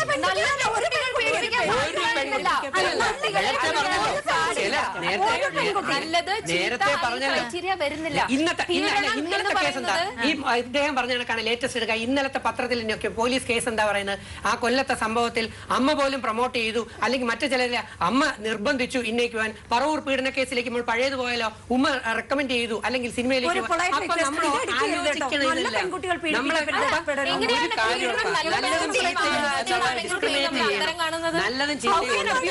ഞാൻ ടീച്ചറോട് ചോദിക്കും, ടീച്ചർ ഇത്ര നേരം ഇത് ഒബ്സർവ് ചെയ്യുന്നതല്ലേ, ടീച്ചർ ഇതിനോട് പ്രതികരിക്കണം എങ്ങനെയാ? എറണാകുളത്തെ മറൈൻ ഡ്രൈവില് കൊടയുടെ ഒരു വിപ്ലവം ഉണ്ടായി. ആ എന്താ പറഞ്ഞ കൊട പിടിച്ച് അറിയാം, എല്ലാവർക്കും അറിയാവുന്ന ഒരു കാര്യമാണ്. അപ്പൊ ഞാൻ ക്ലാസ്സില് കമിതാക്കളിരുന്നു, ആൾക്കാർ അവരെ തല്ലി, ഞാൻ ആരും പർട്ടിക്കുലർ ആയിട്ട് പറയുന്നില്ല, തല്ലി ബഹളം ഉണ്ടാക്കി, അതിനെതിരെ കുറെ പ്രക്ഷോഭങ്ങളൊക്കെ ഇളക്കി ഒക്കെ ഉണ്ടായി. അപ്പൊ ഞാൻ പഠിപ്പിക്കുന്ന പെൺകുട്ടികളാണ്, ഞാൻ നേരത്തെ പറഞ്ഞു. ഈ കുട്ടികളോട് ഞാൻ ക്ലാസ്സിൽ ഇങ്ങനെ ഡിസ്കസ് ചെയ്തപ്പോൾ ഞാൻ ചോദിച്ചു, നിങ്ങൾ എത്ര പേര് അനുകൂലിക്കുന്നു, എത്ര പേര് പ്രതികൂലിക്കുന്നു ചോദിച്ചു. അപ്പൊ ക്ലാസ്സിലുണ്ടായിരുന്ന ഒരു 3/4 ഭാഗത്തോളം പെൺകുട്ടികൾ കൈപൊക്കി, ഞങ്ങള് ഇതിനെതിരെ പ്രതികരിക്കുകയാണ്. കാരണം പ്രേമിക്കാം, ആർക്ക് ആരെ സ്നേഹിക്കാം, ആർക്ക് എവിടെ വേണമെങ്കിലും പോകാം, ഏത് പെണ്ണിന് ഏത് ആണ്ട് കൂടാൻ പോവാം, പ്രണയം ആരോട് വേണമെങ്കിലും തോന്നാം, അതിന് ഞങ്ങള് കൂടെ മിസ് ഞങ്ങളെല്ലാവരും ഈ തല്ലി കൊടുത്തതിന് എതിരെയാണെന്ന് പറഞ്ഞു. അപ്പൊ ഞാൻ ചോദിച്ചേ, ശരി നിങ്ങളൊക്കെ ഇത്രയും പറയുന്നില്ലേ, നാളെ നിങ്ങൾക്കുണ്ടാവുന്ന പെൺകുട്ടികൾ, ആൺകുട്ടികൾ ഇതേപോലൊരു അവസ്ഥയിൽ ഏതെങ്കിലും മരച്ചോട്ടിൽ വെച്ചോ, അല്ലെങ്കിൽ ഏതെങ്കിലും ലോഡ്ജ് മുറിയിൽ നിന്നോ, അല്ലെങ്കിൽ ഏതെങ്കിലും ബസ് സ്റ്റോപ്പിൽ വെച്ചോ, എവിടെയെങ്കിലും വെച്ചോ ഓപ്പണായിട്ട് ഇങ്ങനത്തെ പരിപാടി കാണിച്ച് ആരെങ്കിലും പിടിച്ച് പോലീസ് സ്റ്റേഷനിൽ കൊണ്ടുവന്നാൽ നിങ്ങൾ എത്ര പേര് സന്തോഷത്തോടുകൂടി പോയി ഇറക്കിക്കൊണ്ടുവരുമെന്ന് ചോദിച്ചു. ഉടനെ മുമ്പിലിരുന്ന കുട്ടി, അവൾ ആദ്യം പറഞ്ഞു ഞാൻ വെട്ടിക്കൊല്ലുമെന്ന്. ഞാൻ ചോദിച്ചു, മോളല്ലേ ഇപ്പൊ പറഞ്ഞത് എവിടെ വെച്ച് വേണമെങ്കിൽ എന്തും കാണിക്കാനുള്ള സ്വാതന്ത്ര്യം നിങ്ങൾക്ക് വേണമെന്ന്. പക്ഷെ നിങ്ങളുടെ മക്കളാവുമ്പോ എന്തുകൊണ്ടത് നിയന്ത്രണം? ആണും പെണ്ണും കൂടിയാണ് പുറത്തിരിക്കുന്നത് അല്ലേ? പക്ഷെ രണ്ടും പറഞ്ഞു ഞാൻ, പെൺകുട്ടികളെ ആണും പറഞ്ഞു പെണ്ണും പറഞ്ഞു. നിങ്ങൾക്കുണ്ടാവുന്ന കുട്ടികളെ ഇതുപോലെ പിടിച്ച് പോലീസ് സ്റ്റേഷനിൽ കൊണ്ടുചെല്ലുമ്പോ എന്ത് ചെയ്യും? നിങ്ങളെ വിളിപ്പിക്കും. അപ്പൊ എന്ത് ചെയ്യും? ഞാൻ വെട്ടിക്കൊല്ലും. അവൾ പറഞ്ഞ സെന്റൻസ്. നമ്മള് ഇപ്പൊ ജീവിക്കുന്ന ഈ സൊസൈറ്റി നമ്മളെ ഓൾറെഡി കണ്ടീഷൻ ചെയ്ത് കഴിഞ്ഞു. ഇതാണ് തെറ്റ്, ഇതാണ് ശരി. ഇപ്പൊ നമ്മള് സിനിമയിൽ കണ്ടിട്ടില്ലേ, എത്രയോ സിനിമയിൽ നമ്മൾ കണ്ടിട്ടുണ്ട്, ഒരു സ്ത്രീ ഒരു പെൺകുട്ടിയുടെ വെർജിനിറ്റി കാക്കാൻ വേണ്ടി ആ അച്ഛൻ ഓടി. ഈയിടെ നടന്ന ഒരു സംഭവം, ഈയിടെ മൂവിയിൽ കണ്ടതാണ്, ഓടി പെടഞ്ഞ് ഒരു ഹോട്ടൽ റൂമിൽ എത്തുമ്പോഴത്തേക്കും ആ വെർജിനിറ്റിയാണ് ആ മൂവിയുടെ ക്ലൈമാക്സിൽ ഏറ്റവും വലിയതായിട്ട് ആ കുട്ടിയിൽ നിന്ന് കാണിക്കുന്നത്. അതാണ് ഒരു നല്ല പെണ്ണ്.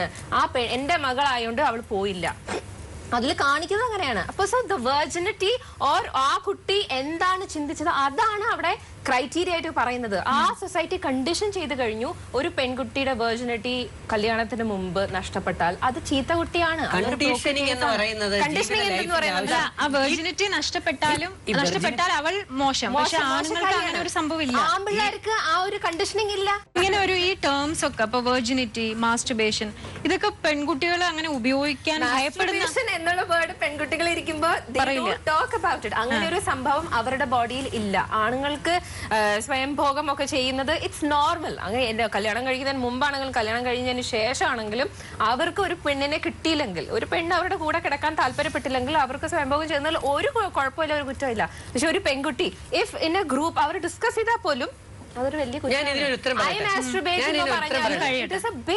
ഒരു ഗ്രൂപ്പിനകത്ത് മാസ്റ്റുർബേഷനെ കുറിച്ച് ഒരു ടോപ്പിക് വരാറില്ല ഒരു പെൺകുട്ടികളുടെ. They feel ashamed to talk about it. പക്ഷെ ആൺപിള്ളേരുടെ ഇടയിൽ മാസ്റ്റുർബേഷനെ കുറിച്ച് എത്രയോ സംസാരം വരുന്നുണ്ട്, സെക്സിനെ കുറിച്ച് എത്രയോ സംസാരം വരുന്നുണ്ട്. But why not for a woman, for a girl, why is it different? Sir എന്താ പറയുന്നത്? നമ്മൾ വീട്ടിൽ നിന്ന് ഇറങ്ങി പുറപ്പെട്ടു. എന്താ കാരണം? അക്കരെ ഭയങ്കര പച്ചയാണ്. എങ്ങോട്ടാണ് നമ്മൾ പുറപ്പെട്ടേക്കുന്നത്? അമേരിക്കയിലേക്കും ബ്രിട്ടനിലേക്കും പാശ്ചാത്യ രാജ്യത്തേക്കും. അവിടെ എത്തിയോ? എത്തിയില്ല, പകുതി വഴിയിലാണ്. അവിടെ നിന്ന് അവരിങ്ങോട്ട് പുറപ്പെട്ടു. എന്തിനാ?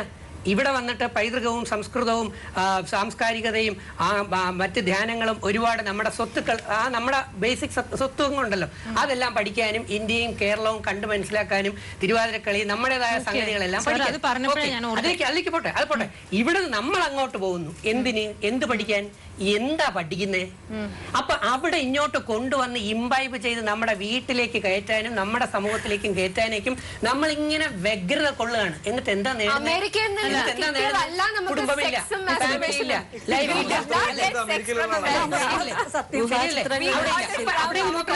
ഇപ്പൊ ഞാനിത് പറഞ്ഞപ്പോ ഇതങ്ങ് ന്യൂട്രലൈസ് ചെയ്ത് ലൈറ്റ് ആക്കി. കോവളത്തേക്ക് പോവാം, നോ പ്രോബ്ലം, ആയിക്കോട്ടെ. അങ്ങനെ അല്ല സാർ പറഞ്ഞപ്പോ നമ്മൾ അമേരിക്കയിൽ നമ്മുടെ ഭാരതത്തില് പണ്ട് ഇങ്ങനെ ഒരു സദാചാര ബോധമോ മോറൽ പോലീസിങ്ങോ ഈ മോറൽ സയൻസ് പണ്ട് തുണിയില്ല നടന്നു, ഇപ്പൊ തുണിയില്ല നടക്കണോ? നടന്നാൽ നടന്നോട്ടെ. പിന്നെ എന്താ പുരോഗമനം? അല്ല, എന്താ നിങ്ങൾ ഈ പുരോഗമനം എന്ന്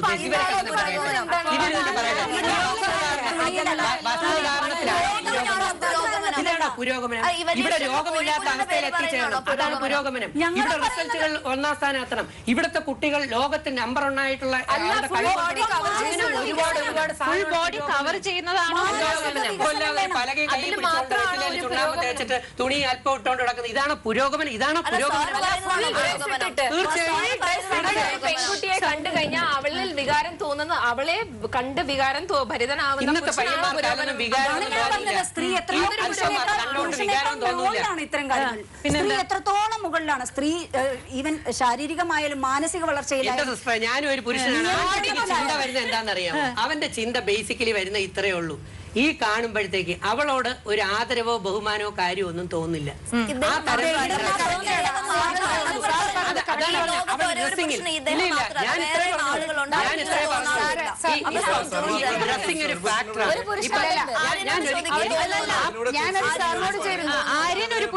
അദ്ദേഹം വിയോജിച്ചോട്ടെ. എന്റെ അച്ഛനും അമ്മയും കേരളത്തിലുള്ളതാണ്. ഞാൻ ജീവിക്കുന്നത് കേരളത്തിലാണ്. ഞാൻ അമേരിക്കൻ സാധനം കോപ്പി അടിച്ചുകൊണ്ട് വരാറില്ല.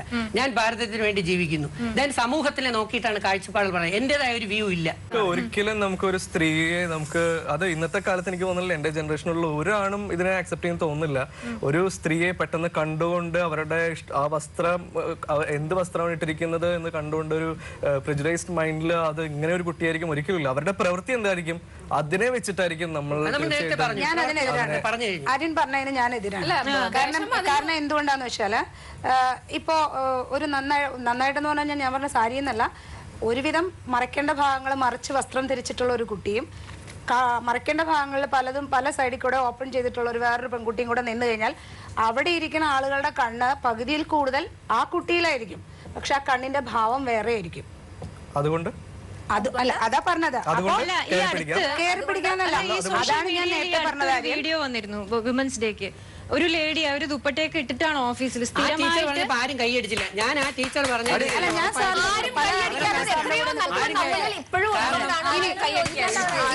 ഞാൻ ഓപ്പണായിട്ട് ഞാൻ ഇങ്ങനെ പറയണത് എന്തുകൊണ്ടാന്ന് വെച്ചാൽ ചിലപ്പോ എനിക്ക് എന്റെ അഭിപ്രായം ഇവിടെ വെട്ടി തുറന്ന് ഞാനിപ്പോ ഇതിന് ഓപ്പോസിറ്റ് ആയിട്ട് അല്ല അങ്ങനെയാണ് ഞാൻ അങ്ങനെയാണ്, ഞാൻ ഇങ്ങനെയാണ്, എന്റെ മുമ്പിലുള്ള മറ്റുള്ളവർ അങ്ങനെയാണ്. പക്ഷെ എന്റെ മോളെ ഇവിടെ കൊണ്ടുവന്ന ആ വേഷത്തെ നിർത്താൻ ഞാനും സമ്മതിക്കില്ല, അവളുടെ അച്ഛനും സമ്മതിക്കില്ല, മോളും സമ്മതിക്കില്ല.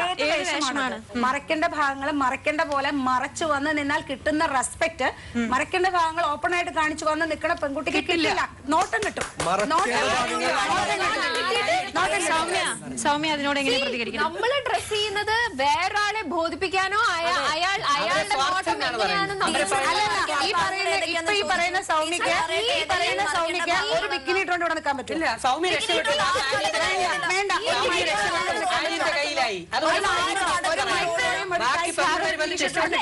എനിക്ക് മനസ്സിലാവില്ല ഒരു വേഷമാണോ ഒരു പെണ്ണിനെ തരുന്ന ഒരു കാര്യം. ഒരു വേഷത്തിൽ മാത്രമാണോ ഒരു പെണ്ണിന് റെസ്പെക്ട് കിട്ടുന്നത്? ആ പെണ്ണിന്റെ ഒന്നുമല്ല ആൾക്കാർ നോക്കുന്നത്. ആ പെണ്ണ് എങ്ങനെ വസ്ത്രം ധരിച്ചിരിക്കുന്നു അത് മാത്രം ഒരു അടുക്കളയിൽ ഒരു കൂട്ടാൻ വെച്ചു.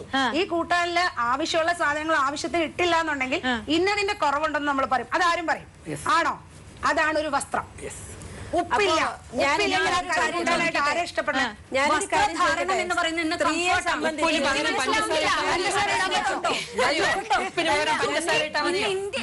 വിദേശ രാജ്യങ്ങളിൽ പോണ്ട. ഇന്ത്യയുടെ പല സംസ്ഥാനങ്ങളിലും ബോംബെയും ഡൽഹിയും ചെന്നൈ ബാംഗ്ലൂർ അവിടെയൊക്കെ പഠിക്കുന്ന കുട്ടികളില്ലേ ഇന്ന്?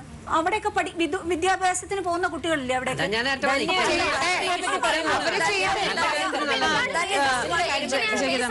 ഈ സമൂഹത്തിൽ വേഷം ധരിക്കുന്ന കുട്ടികളെ ഞാൻ കണ്ടിട്ടില്ല. അല്ല, എനിക്ക് ചേച്ചി പറഞ്ഞ മനസ്സിലായില്ല. പുരുഷനെ റെസ്പെക്ട് ചെയ്യണം എന്ന് പറയുന്നത് അവള് നല്ല വസ്ത്രം ധരിച്ചാൽ മാത്രമാണോ ഒരു പുരുഷനെ? അത് പുരുഷനോട് ചോദിക്കണം. അത് സ്ത്രീയോടല്ല ചോദിക്കണം, അത് പുരുഷനോട് ചോദിക്കണം. ഒരു പുരുഷൻ എങ്ങനെയാണോ നമ്മളെ നോക്കുന്നത് അതാണ് അവന്റെ ഞാൻ പറഞ്ഞല്ലോ, ഞാൻ ഈ സമൂഹത്തിലേക്ക് ഇറങ്ങി സമൂഹത്തിനെ മൊത്തം മാറ്റാൻ പോണ ഒരു സ്ത്രീ ഒന്നും അല്ല. പക്ഷെ എന്റെ അമ്മ, എന്റെ പെങ്ങള്, എന്റെ മകള്, അവളുടെ മകള് ഒരു കുടുംബത്തിൽ നിന്ന് ഒരു സമൂഹത്തിലേക്ക് ഒരു സ്ത്രീക്കാണെങ്കിലും ഒരു പുരുഷനാണെങ്കിലും എന്തെങ്കിലും മാറ്റം കൊണ്ടുവരാൻ പറ്റുള്ളൂ, എന്തെങ്കിലും നന്മ ചെയ്യാൻ പറ്റുള്ളൂ. എന്റെ കുടുംബം ഞാൻ നന്നാക്കി വെച്ചില്ലെങ്കിൽ എനിക്ക് സമൂഹത്തിനോട് എന്ത് ചെയ്യാൻ പറ്റും? ഒരു പെണ്ണ് എന്ന് പറയുന്നത് അവളുടെ സ്വാതന്ത്ര്യം അവളുടെ ഇഷ്ടത്തോടെ നടന്ന് അവക്ക് സമൂഹത്തിനോട് എങ്ങനെ മോഡൽ ആവാൻ, എങ്ങനെ ഒരു ടോട്ടൽ ഹ്യൂമൻ ബീയിങ് കോൺസെപ്റ്റ്, ഒരു നല്ല എന്തും കൊടുക്കാൻ പറ്റുന്ന ഒരു വ്യക്തി ആവാൻ പറ്റും. അവളുടെ പ്രവൃത്തിയിലൂടെ, അവളുടെ സ്വഭാവത്തിലൂടെ, അവളുടെ നെക്സ്റ്റ് ജനറേഷനിലൂടെ അവൾക്ക് എന്ത് നന്മകൾ അവളുടെ സൊസൈറ്റിക്ക് കൊടുക്കാൻ പറ്റും എന്ന് വിചാരിക്കുന്ന ഒരാളാണ് ഒരു നല്ല പെണ്ണ്. അല്ലാണ്ട് അവളുടെ വേഷത്തിലല്ല അവളൊരു നല്ല പെണ്ണാവുക. സാറോ? നല്ല ചിന്തകൾ നല്ല രീതിയിൽ പരുവപ്പെടുത്തിയെടുത്ത് നല്ല പ്രവൃത്തികൾ വെച്ച് ആ വ്യക്തിയുടെ ജീനുകളും DNA-കളെയും നല്ല രീതിയിൽ ഉണർത്തിയെടുത്താൽ ആ കുട്ടിക്ക് അടുത്ത തലമുറ മക്കൾ ചെറുതിലെ നല്ല ജീൻ ഉണർന്ന നല്ല തലമുറ കുട്ടികൾ കിട്ടും. ആ അമ്മ അല്ലെങ്കിൽ ആ പെൺകുട്ടി അത് കുടുംബമായിട്ട് ജീവിക്കാനാണ് താല്പര്യമെങ്കിൽ അവർ ഏറ്റവും ലക്കിയസ്റ്റ് ആണെന്ന് ഞാൻ പറയും. അതല്ല, ഫാമിലിക്കല്ല താല്പര്യം, നേരത്തെ പറഞ്ഞ കണക്ക് ബോയ് ഫ്രണ്ട് അല്ലെങ്കിൽ മറ്റു രീതിയിലുള്ള ഈ എൻ്റെ ജീവിതം അടിച്ചു പൊളിക്കാനും ആഘോഷിക്കാനും ഉള്ളതാണെന്ന് ചിന്തിക്കുന്നവർ അവർ അവരുടെ വഴിയിലേക്ക് പോകട്ടെ. പക്ഷെ കുടുംബമായിട്ട് ജീവിക്കുന്ന നല്ല സംസ്കാര സമ്പന്നമായിട്ടുള്ള പെൺകുട്ടികളെയും ആൺകുട്ടികളെയും വഴിതെറ്റിക്കാനുള്ള അവസരങ്ങൾ ഉണ്ടാക്കാൻ ഞാൻ അനുവദിക്കത്തില്ല. അത് മാത്രമാണ് ഞാൻ എതിർക്കുന്നത്, അല്ല ആർക്കും എതിരെയല്ല ഞാൻ പ്രവർത്തിക്കുന്നത്. നേരത്തെ മൊബൈലിനെ ഇവിടെ ഒരുപാട് നമ്മൾ വലിയൊരു വിഷയമാക്കി വെച്ചു. മൊബൈലിൽ ഏത് നേരം നോക്കുന്നു, രാത്രി മൊബൈൽ ഉപയോഗിക്കുന്നു. സാഹചര്യങ്ങളാണ് മൊബൈൽ ഉപയോഗിക്കുന്നത്. മൊബൈലിനെയും ഇൻ്റർനെറ്റിനെയും ഒക്കെ നമ്മൾ മാറ്റി നിർത്തി ജീവിക്കേണ്ട ഒരു കാലം അല്ല. ഇന്നിപ്പോൾ ATM വരെ എല്ലാ ATM ഉപയോഗിക്കണമെങ്കിലും ഈവൻ ഇൻ്റർനെറ്റ് ബാങ്കിങ് ഉപയോഗിക്കണമെങ്കിലും ഒക്കെ നമുക്ക് ആ ഒരു വിദ്യാഭ്യാസവും ആ ഒരു സാംസ്കാരിക വിദ്യാഭ്യാസവും ഇവിടെ വളരെ അത്യാവശ്യമാണ്. എൻ്റെ മോൻ വിദേശത്താണ് പഠിക്കുന്നത്. ഇവിടുത്തെ നൈറ്റ് ടൈമാണ് അവിടുത്തെ ഡേ ടൈം. അപ്പം രാത്രി എനിക്ക് നെറ്റ് ഉപയോഗിക്കരുത്, ചുണ്ണാമ്പ് തേക്കരുതെന്ന് പറഞ്ഞാൽ എനിക്ക് പറ്റില്ല, തേച്ചേ പറ്റൂ. അതുപോലെ തന്നെ എൻ്റെ മോള് പഠിക്കുന്നത് ചെന്നൈയിലാണ്. അപ്പോൾ എനിക്ക് മൊബൈലല്ല, അതുകൊണ്ട് സാഹചര്യങ്ങളാണ് ഇന്ന് പ്രശ്നം. അത് മനസ്സിലാക്കുക. അറിവല്ല തിരിച്ചറിവ്, പ്രകടനമല്ല പ്രതികരണം. സ്വന്തമായി കാഴ്ചപ്പാടുള്ള, സ്വന്തമായ അഭിപ്രായമുള്ള, അവനവൻ്റെ ബുദ്ധിക്കനുസരിച്ച് പ്രവർത്തിക്കാൻ പറ്റുന്ന, ഇന്നത്തെ ഒരു കോമൺ സെൻസ് ഉള്ള, ആവശ്യ സമയങ്ങളിൽ നോ പറയാൻ പറ്റുന്ന, പുരുഷനെ ബഹുമാനിക്കുന്ന വലിയ മനസ്സുള്ളതാണ് സ്ത്രീ. എല്ലാ പെണ്ണും നല്ല പെണ്ണാണ്. എൻ്റെ അഭിപ്രായത്തിൽ ഒരു കുടുംബത്തിൽ നിന്നാണ് ഒരു നല്ല സമൂഹം ഉണ്ടാവുന്നത്. അപ്പോൾ തീർച്ചയായിട്ടും കുടുംബത്തിൽ ഇപ്പം ഞാൻ കാണിക്കുന്ന വഴിവിട്ട രീതികൾ എൻ്റെ മകൾ ചിലപ്പോൾ അക്സെപ്റ്റ് ചെയ്തെന്ന് വരും. അല്ലെങ്കിൽ ഞാൻ എൻ്റെ മൊബൈൽ, ഇപ്പോൾ സാറ് പറഞ്ഞ പോലെ ഞാൻ എൻ്റെ മൊബൈലും വെച്ച് രാത്രിയിലും പകലും വെച്ചുകൊണ്ടിരിക്കുകയാണെങ്കിൽ നാളെ എൻ്റെ മകള് അങ്ങനെ വെച്ചുകൊണ്ടിരുന്നാൽ എനിക്ക് ചോദിക്കാൻ ഒരു അർഹതയില്ല. പിന്നെ മൂന്നാമത്തെ കാര്യം, എനിക്ക് തോന്നണ പോലെ വസ്ത്രധാരണം ധരിച്ച് നടന്നാൽ നാളെ എൻ്റെ മോള് നടക്കുമ്പോൾ എനിക്ക് ചോദിക്കാൻ പറ്റില്ല. എനിക്ക് എൻ്റെ കുടുംബത്തിൽ ഞാൻ പ്രതീക്ഷിക്കുന്ന പല നന്മകളും ഞാൻ ചെയ്താൽ മാത്രമേ നാളെ വരാവുന്ന നമ്മുടെ തലമുറയ്ക്ക് ഒരു കാഴ്ചയായിട്ട് എനിക്ക് കാണിക്കാൻ പറ്റുള്ളൂ. മനുഷ്യൻ എന്ന് പറഞ്ഞു കഴിഞ്ഞാൽ മൃഗങ്ങളെ പോലെയല്ല. മൃഗങ്ങൾ വസ്ത്രം ഇടണില്ല. മനുഷ്യനും മൃഗങ്ങളെ പോലെ ജീവിക്കണം എന്ന് വിചാരിച്ചു കഴിഞ്ഞാൽ ആ മൃഗങ്ങൾക്ക് നിയന്ത്രണങ്ങളില്ല. റോഡ് നടക്കുന്ന സ്ട്രീറ്റ് നടക്കുന്ന പട്ടി, അതിന് നിയന്ത്രണങ്ങളില്ല. അതുപോലെ ഒരു സ്ത്രീക്കോ ഒരു പുരുഷനോ ജീവിക്കാൻ പറ്റുമോ? അപ്പോൾ മനുഷ്യൻ്റെതായിട്ടുള്ള നിയന്ത്രണങ്ങൾ പലതും ഉണ്ട്. അതിനനുസരിച്ച് ജീവിച്ചാൽ മാത്രമേ ഒരു ലൈഫ് കൊണ്ട് എന്തെങ്കിലും ഗുണമുള്ളൂ എന്ന് എനിക്ക് പറയാനുള്ളൂ. സ്വന്തം ആഗ്രഹങ്ങൾക്കും ഇഷ്ടങ്ങൾക്കും അവനവൻ്റെ ആത്മാവിഷ്കാരം നടത്താൻ പറ്റുന്ന രീതിയിലുള്ള ആ ഒരു ചിന്താഗതിക്ക് വിലങ്ങുകളില്ലാതെ ജീവിക്കുന്ന ഏതൊരു സ്ത്രീയും എന്നെ സംബന്ധിച്ച് നല്ല പെണ്ണാണ്. അതുപോലെ തന്നെ ഒരുപാട് ക്ലച്ചസിൻ്റെ ഇടയിൽ ഒരുപാട് തൻ്റെ സ്വപ്നങ്ങളെ അടക്കി ഒതുക്കി ആഗ്രഹങ്ങൾക്ക് വിലങ്ങുതടിയായിട്ട് അതിൻ്റെ ഇടയിൽ കിടന്ന് കഷ്ടപ്പെട്ട് ജീവിക്കുന്ന ഒരുപാട് സ്ത്രീകളുണ്ട്. നേരത്തെ പറഞ്ഞ വനിതാ ബസ് കണ്ടക്ടർ പോലെയുള്ള അവരുടെ ആ ഒരു ഫ്രീഡത്തിന് വേണ്ടിയും അവരുടെ സുഗമമായിട്ടുള്ള ജീവിതത്തിന് വേണ്ടിയിട്ടും ഞാൻ ഈ സമയത്ത് ജഗദീശ്വരനോട് പ്രാർത്ഥിക്കുന്നു. നല്ല പെണ്ണ് എന്ന് പറയുമ്പോൾ നല്ല മനുഷ്യനാണെന്ന് മനസ്സിലാക്കുന്ന പെണ്ണും ആണും ഉൾപ്പെടുന്ന സമൂഹമാണ് നല്ല സമൂഹം. സ്വന്തം വസ്ത്രപ്രദർശനമോ ശരീരപ്രദർശനമോ അല്ല, അതിനുപരിയായി ഒരു ആത്മപ്രകാശനം ഉണ്ടാകണം. അതിൽ നമ്മുടെ ചരിത്രത്തിൽ ഉണ്ടായിരുന്ന സ്ത്രീകൾ, അത് മദർ തെരേസ ആയിക്കൊള്ളട്ടെ, ഇന്ദിരാഗാന്ധി ആയിക്കൊള്ളട്ടെ, മാറിന് കരം കൊടുത്തപ്പോൾ ആ മാററുത്ത് കൊടുത്ത് സ്വന്തം പെണ്ണിൻ്റെ ഇന്നും ജീവിച്ചിരിക്കുന്ന ഞാനടക്കമുള്ള ഇനി ജനിക്കാനിരിക്കുന്ന പെണ്ണിൻ്റെ അടക്കം സ്വാതന്ത്ര്യത്തിന് വേണ്ടി പ്രവർത്തിച്ചു എന്ന് പറയുന്ന ആലപ്പുഴയിലെ നങ്ങേലി ഉൾപ്പെടെയുള്ള പെണ്ണിൻ്റെ പിന്മുറക്കാരാണ് ഞങ്ങൾ എന്ന് പറയാൻ കഴിയുന്ന പെണ്ണാണ് നല്ല പെണ്ണ്. ചരിത്രത്തിലെ പെണ്ണിനെ പഠിച്ചവൾ, അവളാണ് നല്ല പെണ്ണ്. നല്ല മകളാകുക, നല്ല ഭാര്യയാകുക, നല്ല അമ്മയാകുക, അതൊക്കെ അവിടെ നിൽക്കട്ടെ. അതിനോടൊപ്പം തന്നെ സ്വന്തം കഴിവുകളെ തിരിച്ചറിയുക, സ്വപ്നങ്ങൾ ഫോളോ ചെയ്യുക, നേരായ മാർഗത്തിൽ അവനവൻ്റെ മനസാക്ഷിയെ വഞ്ചിക്കാതെ, ചുറ്റുമുള്ളവർ ഉപദ്രവിക്കാതെ, ഇഷ്ടമുള്ള വസ്ത്രം മാന്യമായി ധരിച്ച് സമാധാനമായിട്ട് ജീവിക്കാൻ സ്വയവും മറ്റുള്ളവരെയും അനുവദിക്കുക. ബേസിക്കലി എല്ലാവരും നല്ലവരാണ്. പിന്നെ ഓരോ ആളുകളും വ്യത്യസ്തരാണ്. അപ്പോൾ ചിലർ ഇപ്പം മാഡം പറഞ്ഞ പോലെ സാരി ഉടുക്കാൻ കംഫർട്ടബിൾ ആയിരിക്കും, ചിലർക്ക് സ്ലീവ്ലെസ് മാന്യമായ വേഷമല്ലായിരിക്കും, ചിലർക്ക് അത് ചിലപ്പോൾ ആയിരിക്കും, കംഫർട്ടബിൾ ആയിട്ടുള്ള വേഷമായിരിക്കും. ആളുകൾ വ്യത്യസ്തരാണ്, അവരുടെ ടേസ്റ്റ് ഡിഫറെൻ്റ് ആണ്, അവരുടെ ഇഷ്ടങ്ങളും ഇഷ്ടമല്ലായ്മകളും ഡിഫറെൻ്റ് ആണ്. അത് ആദ്യം അക്സെപ്റ്റ് ചെയ്യുക. മനുഷ്യർ വ്യത്യസ്തരാണെന്ന് നമ്മൾ അക്സെപ്റ്റ് ചെയ്യുമ്പോൾ നമ്മൾ മറ്റുള്ളവരോട് നിങ്ങൾ അങ്ങനെ ചെയ്യരുത്, ഞാൻ ചെയ്യുന്ന രീതിയാണ് കറക്റ്റ്, എനിക്ക് സാരി ഉടുക്കാനാണ് ഇഷ്ടം, അപ്പോൾ എല്ലാവരും സാരി ഉടുക്കണം, സാരിയാണ് മാന്യമായ വേഷം, എനിക്ക് സ്ലീവ്ലെസ് ഇടുമ്പോഴത്തേക്ക് എൻ്റെ ശരീരഭാഗങ്ങൾ പ്രദർശിപ്പിക്കുന്നതായി തോന്നും, അതുകൊണ്ട് അവൾ അത് ചെയ്യുമ്പോഴും അതിൻ്റെ ഉദ്ദേശം അത് തന്നെയാണ് എന്ന് വിചാരിക്കാതെ എല്ലാവരും ഡിഫറെൻ്റ് ആണ്, ഓരോ ആളുകളുടെ ഇഷ്ടങ്ങൾ ഡിഫറെൻ്റ് ആണ്. അപ്പോൾ അവർക്ക് ഇഷ്ടമുള്ള രീതിയിൽ അവർ ജീവിച്ചോട്ടെ. നമ്മളല്ല നല്ലത് ഡിസൈഡ് ചെയ്യുന്നത്, ഞാനല്ല ഡിസൈഡ് ചെയ്യുന്നത് എന്താണ് നല്ലതെന്ന്. എനിക്കിഷ്ടമുള്ളതുപോലെ ഞാൻ ജീവിക്കും, മറ്റുള്ളവർക്ക് ഇഷ്ടമുള്ള പോലെ അയാൾ ജീവിക്കട്ടെ. അപ്പം നമ്മൾ ആരുമല്ല നല്ലത് ഏതാ ചീത്ത ഏതാന്ന് പറയാൻ. ആളുകൾക്ക് ഇഷ്ടമുള്ള പോലെ അവർ ജീവിക്കട്ടെ. നല്ലൊരു ചർച്ചയായിരുന്നു ഇത്. ശരിക്കും ഒരു തിരിച്ചറിവായിരുന്നു നമുക്ക്, അല്ലെ? പലരുടെയും കോൺസെപ്റ്റ് ആണെങ്കിൽ പോലും ഒരു തിരിച്ചറിവ് തന്നെയായിരുന്നു നല്ല പെണ്ണ്. ഇനിയും ഈ നല്ല പെണ്ണ് എന്നൊരു സംഭവത്തെക്കുറിച്ച് ചർച്ചകൾ ഉണ്ടാവട്ടെ, തുടരും.